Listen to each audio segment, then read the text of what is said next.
একবারে ছবি নিয়ে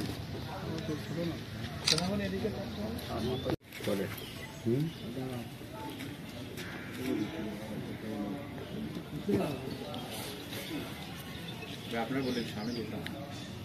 তোমার ক্যামেরা জুম করে হ্যাঁ জুম করে বেশ বিরক্তি করতেছে সবাই তাহলে আপনারা ওই পাশে দাঁড়ান এই ইয়ারুল কি শুরু করলি একটা মনি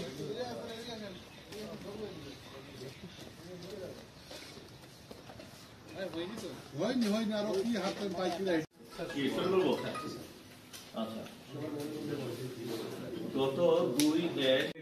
দুই ব্যক্তিকে দেখতে পাওয়া যায় তো পুলিশের উপস্থিতি টের পেয়ে তারা করি এবং এক ব্যক্তি দ্রুততার সাথে পালিয়ে যায় যেহেতু 3/1/2025 তারিখে অস্ত্র আইনে তার নামে মামলা রুজু হয় মামলা